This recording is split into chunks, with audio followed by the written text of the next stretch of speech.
ओम शिवा शिवाभ्याम नमः। आज फिर हम एक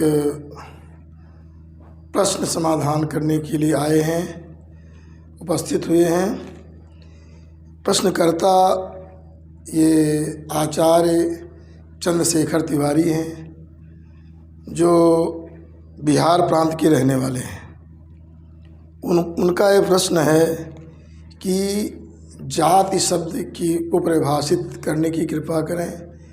जाति शब्द का क्या अर्थ होता है, क्योंकि जात शब्द भ्रामक है, अलग अलग लोग अलग अलग व्याख्याएं करते हैं। दूसरा ये है, उनका प्रश्न है कि भगवान ने जो 4 वर्णों की सृष्टि की, इसका क्या उद्देश्य था, 4 वर्ण बनाने की क्या ज़रूरत थी। ये उन्होंने 2 प्रश्न उन्होंने किया है, तो उसका मैं समाधान करना चाहता हूँ। सबसे पहले तो मैं बताना चाहता हूँ कि जो पातंजलि भाष्य है, मैंने महाभाष्य जिसे कहते हैं, पातंजलि भाष्य को महाभाष्य कहते हैं। उन्होंने कहा है जात के विषय में, पहले तो उन्होंने ये कहा कि आकृत ग्रहणा जाति, आकृत से जैसे पशु पक्षी जीव, ये सब आकृति के द्वारा, इनको आकृति के द्वारा मतलब जो उनका ग्रहण होता है, वहाँ कहा गया अनुगत संस्थान व्यंग्या। जिसे जो हमने गाय देखा, गाय का सिर ऐसा है, कान यहाँ पर, ये ऐसे पूँछ इस प्रकार से, जो उनके अनुगत संस्थान होते हैं, जो स्थान जहाँ पर हो, वैसे अंगों को देख लिया तो हमको पता चल गया। गौ एक गो जाति का, ये बछड़ा है गो जाति, तो जातियों बोध हो जाता है। जो भी पशु पक्षी जीव है, सबका ज्ञान हो जाता है। सिंह है, गाय है, और ये घड़ा है, वृक्ष है, इनका सबका बोध होता है। आकृत ग्रहणा जाति उन्होंने कहा, तो आकृत के द्वारा ही जाति के ग्रहण हो जाता है। आकृत देख ली, आगे से पता चल गया। लेकिन अब आगे चर्चा ये आती है कि जो अब मनुष्य में क्या आते, ब्राह्मण क्षत्रिय वैश्य शूद्र, ये 4 आ गए। अब इनका कैसे ज्ञान हो, आकृति सबकी एक समान है, तो कैसे हम जाने कि ये ब्राह्मण है, क्षत्रिय है, वैश्य है, ये 4था वर्ण है, तो इसमें तो कैसे जाना जाए। क्योंकि ये ब्राह्मणादि जो जातियां हैं, ये शास्त्रगम्य है, ये प्रत्यक्ष नहीं आप पहचान सकते कि ये ब्राह्मण है, क्षत्रिय, वैश्य, शूद्र है। इसके विषय में महाभाष्यकार ने कहा कि लिंगा नामचा न सर्वभाग सगिदाख्यात निर्ग्राह्या, ये व्याख्या की उन्होंने किया। कहा कि जिसका जो है लिंगा नामचा न सर्वभाग, माने सभी लिंगों में इसका प्रयोग ना हो, और किसी एक में सगित आख्यात निग्रह, किसी एक में उसका निर्देश कर देने पर उसके जो है जो भी आगे पीछे सबकी प्रतीति बन जाए, उसे जात कहते हैं। जैसे कह दिया गया अयम ब्राह्मणा, ये ब्राह्मण है, तो ऐसा कह देने पर पता चल जाएगा इसके पिता ब्राह्मण, इसके बाबा, इसके परबाबा, इसके भाई बहन, आने वाली संतति सब ब्राह्मण होगी। एक को बताना पड़ता है, फिर उसके सारी आगे सबका पता चल जाता है ब्राह्मण है। तो ये इस तरह से जाति का पता चलता है, ऐसा महाभाष्यकार कहते हैं। आजकल लोग अपनी तुच्छ बुद्धि से अनाप शनाप बोलते रहते हैं। तो उनका ये वाक्य है सगिताख्यात निग्रह जाति। एक को कह दिया अयम क्षत्रिया, अयम क्षत्रिया कह दिया तो सब उनके वंश। अब राम जी को कह दिया गया, राम जी को अयम क्षत्रिया, तो उनके दशरथ जी क्षत्रिय थे, उनके पापा हरिश्चंद्र, शंकु, जो भी सब क्षत्रिय हो गए। आगे होने पीढ़ी भी क्षत्रिय। कह दिया गया अयम वैश्या, तो उसके माता सब वैश्य माने जाएंगे। और शूद्र कह दिया गया तो उनके, अब आजकल क्या है, कर्म से जाति बना रहे हैं। कर्म जो करेगा, अरे कर्म करेगा तो पूरा जो है कैसे, तो तुमसे पूछना पड़ेगा, हम तुम्हारी माता किस जात की, तुम्हारे पिता किस जात के, तुम्हारी पत्नी किस जात की। ऐसा नहीं, जाति जो है वास्तविक क्या है कि जाति जो है वो स्थूल शरीर और सूक्ष्म शरीर के जो गुणों के आधार, पहले वीडियो में बता चुके हैं, उसके आधार पर ये जाति भगवान बनाते हैं। गुण कर्म विभागेन, गुण कर्म को देख करके अलग अलग जातियाँ बना देते हैं, उसके पूर्व जन्म को देख करके। तो आगे मैं जात की व्याख्या कर रहा था। और जाति जो बनाई भगवान, आगे चर्चा करेंगे कि जाति जो भगवान ने बनाया है ये इससे क्या है, व्यक्ति का विकास होता है, समाज का विकास होता है, हर प्रकार के जो है ये जो अवरोध समाप्त होते हैं और हर प्रकार से विकास होता है। चलिए आगे जो है मैं बताना चाहता हूँ कि एक और कहा गया है कि भिन्नेषु भिन्नाभिधान प्रत्यय निमित्तम जाति।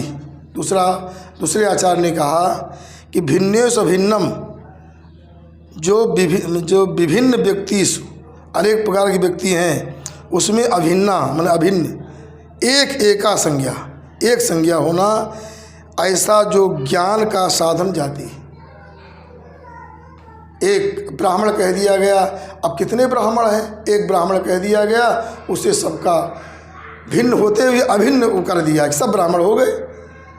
यह व्यक्ति अलग अलग है, 100 ब्राह्मण सबके अलग अलग, लेकिन वो जाति शब्द क्या हुआ, सबको ब्राह्मण शब्द से सबको जोड़ दिया। जिसे कहा गया कि ब्राह्मणम न हन्यात्, तो ये नहीं ब्राह्मणम न हन्यात् एक वचन लिखा दे, एक ब्राह्मण को छोड़ दो, बाकी सबको मार डालो।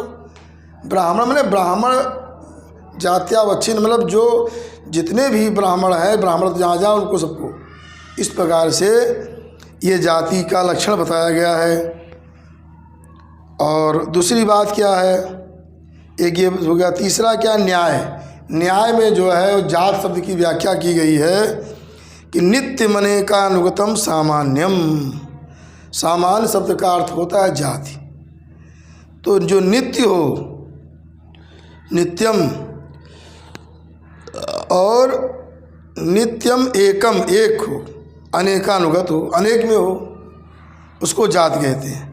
जो नित्य हो, एक हो, अनेक व्यक्तियों में अनुगत हो, कौन, समवाय संबंध से, उसे कहते हैं जाति।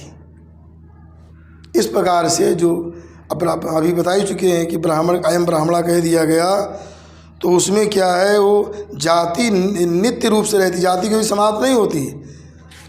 जो जिस वर्ण, जो जहाँ जिस माता पिता से उत्पन्न हुआ है, उसमें वो जाति उसको प्राप्त हो जाती है। चलिए आगे हम बताना चाहते हैं कि जो जात शब्द की व्याख्या है, तो ऐसा कहा गया है कि जननेन प्राप्यते यासा जाति। अन्य व्याख्या, अन्य आचार्य की व्याख्या है कि जो जन्म से प्राप्त हो जाए वो जाति है। जाति पहले से रहती, जाति कोई बनाई नहीं जाती है। कहते लोग वेद शास्त्र में जाति बनाते हैं, अरे वेद शास्त्र कुछ जाति नहीं बनाते हैं, केवल ज्ञान कराते हैं। तुम्हारा कल्याण कैसे हो, अभ्युदय कैसा हो, उसका ज्ञान केवल वेद कराते हैं, वेद जाति नहीं बनाते हैं। तो जननेन जाति, पहले से ही जननेन प्राप्यते यासा जाति, जो जन्म से प्राप्त हो जाए उसे जाति कहते हैं। जैसे घटेन जल भरणम, जब मतलब घट के द्वारा घट पैदा हुआ, घट बना, उसकी घट जाति हो गई, घट तो जाति हो गई। अब ये नहीं जब घड़े से जल भरा जाएगा तब उसकी जाति होगी।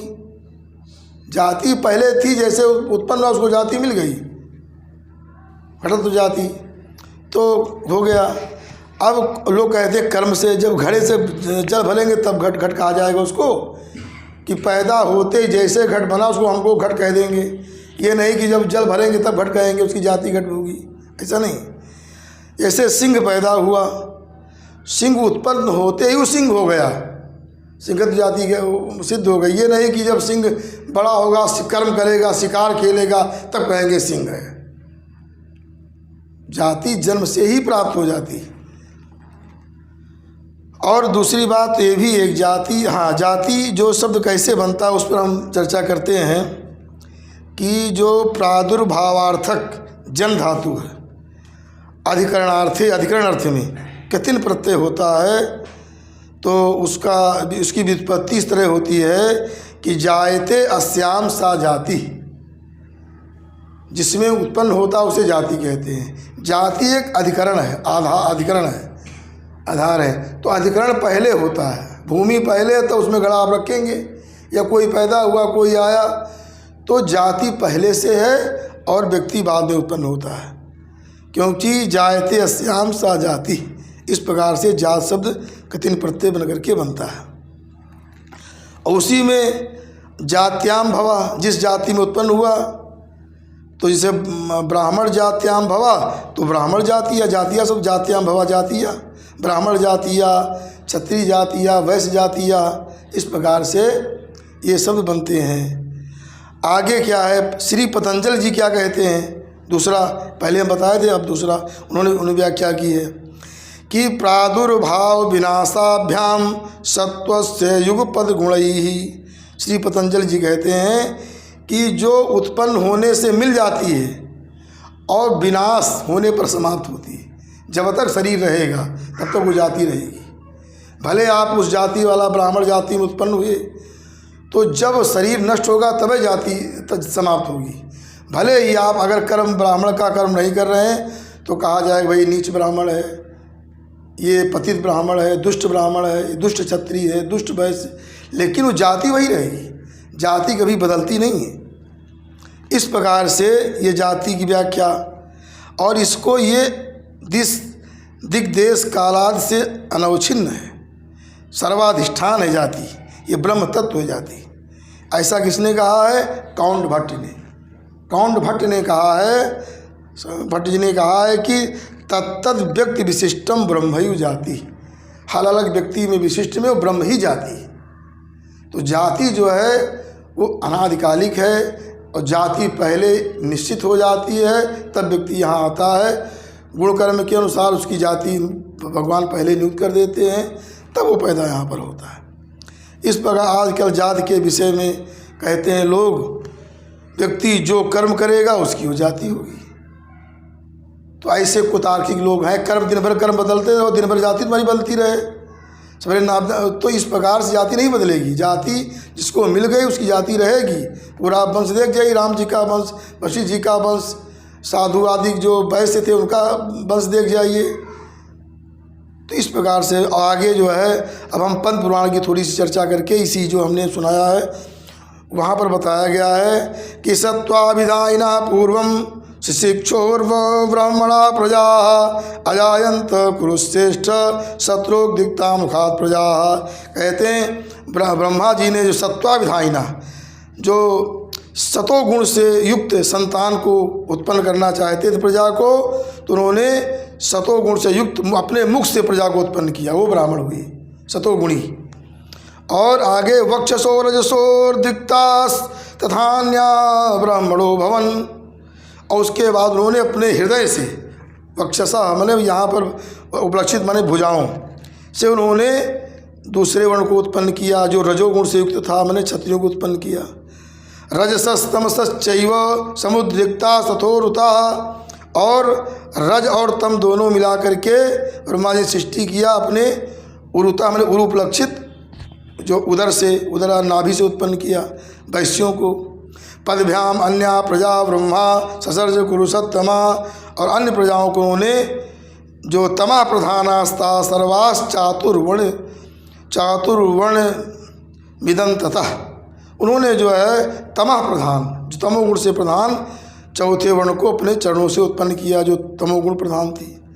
इस प्रकार से पद्मपुराण में लिखा है, ब्राह्मणा क्षत्रिया वैश्या शूद्राश्चा नृपसत्तमा पादोर्वक्षस्थलतो मुखतश्चा समुद्गता। इस प्रकार से ब्राह्मण क्षत्रिय वैश्य शूद्र ये पैर से, उरुपलक्षित नाभि से, और वक्ष उपलब्धित जो है बाहुओं से और मुख से, इस प्रकार से चारों वर्णों को उत्पन्न किया। अब इसको अगर सही से जो शंकराचार्य जी ने कहा और जो सभी ग्रंथों का निर्णय लिया जाए, इसका अर्थ ये होता है कि तमा स्पृष्ट रज उपसर्जन सत्व प्रधान ब्राह्मण जाति होती है, जिनमें तम का स्पर्श हो और रजोगुण जो है अप्रधान हो, माने कम हो, प्रधान हो, और सत्व गुण की प्रधानता हो, उससे ब्राह्मण जाति। और जिसमें तम का भी, इसमें भी तमोगुण का स्पर्श हो और सतोगुण जो है अप्रधान हो और रजोगुण प्रधान हो, उसे कहते हैं क्षत्रिय। सत्वगुण का स्पष्ट हो, सतोगुण का स्पष्ट हो, तम उपसर्जन हो, मैंने तम ने अप्रधान हो, तम गुण तमोरज, तमोगुण अप्रधान हो, रजगुण प्रधान हो, उसे कहते हैं, इसे वैश्य कहते हैं। और सत्वस्पृष्ट रज उपसर्जन तमः प्रधानम शूद्र। इसमें सतोगुण जो है स्पृष्ट हो, रजगुण अप्रधान हो, तमोगुण प्रधान हो, उसे कहते हैं शूद्र। ये 4 वर्ण होती। इस प्रकार से ये जाति की व्याख्या हमने किया। आगे भगवान खुद कहते हैं, कहा गया पद्म पुराण में कि यज्ञ निष्पत्तये सर्व में तद ब्रह्मा चकारः चातुर्वर्ण्यम महाराज यज्ञ साधन उत्तमम। तो यज्ञ की निष्पत्ति के लिए, यज्ञ संपन्न हो, इसलिए ब्रह्मा जी ने 4 वर्णों की सृष्टि की, क्योंकि यज्ञ में 4 वर्णों की आवश्यकता है। उसमें वेद मंत्रों की आवश्यकता है, विधि की आवश्यकता है। ब्राह्मण लोग वेद मंत्र उच्चारण करेंगे, विधि करेंगे सर्व समाज कल्याण के लिए, और क्षत्रिय लोग रक्षा करेंगे। देखो यज्ञ रक्षा के लिए, विश्वामित्र यज्ञ रक्षा के लिए भगवान श्री राम गए थे, रक्षा किया, क्षत्रिय थे रक्षा किया। और वैश्य जो है धन प्रदान करेंगे, और जो चौथे वर्ण और यज्ञ संबंधी जो बाहरी जो सेवा है वो करेंगे। इस प्रकार से जो है चातुर्वर्ण की भगवान ने यज्ञ साधन उत्तमम, यज्ञ साधन के लिए 4 वर्ण बनाए, यज्ञ संपन्न हो। क्योंकि यज्ञ से क्या होता है, अनेनाप्यायिता देवा विष्टुत्सर्गेण मानवाः आप्यायन्ते धर्मयज्ञाः यतः कल्याण हेतवः। इसी यज्ञ से द्वारा सारे देवता तृप्त हो जाते हैं और प्रसन्न होकर के देवता लोग विष्टि करते हैं। इस प्रकार से सारे मानव जीव सब आप्यायित हुए, सब प्रसन्न हो जाते हैं, सब आनंदित हो जाते हैं।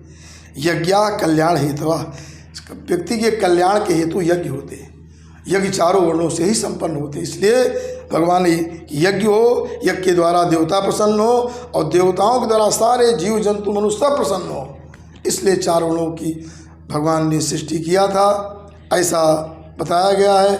गीता में यही कहा गया है कि परस्परम भावयन्तः श्रेया परमवासतः, कि परस्पर एक दूसरे को प्रसन्न करते हैं। हम यज्ञ के माध्यम से देवताओं को प्रसन्न करते हैं, देवता हमें वृष्टि आदि के द्वारा हमको हमारी कामनाओं की पूर्ति करके हमारा कल्याण करते हैं। इस प्रकार से इन दोनों प्रश्नों का समाधान, वाणी को विराम। असतो मा सद्गमय तमसो मा ज्योतिर्गमय मृत्योर्मामृतं गमय शांतिर्भवतु।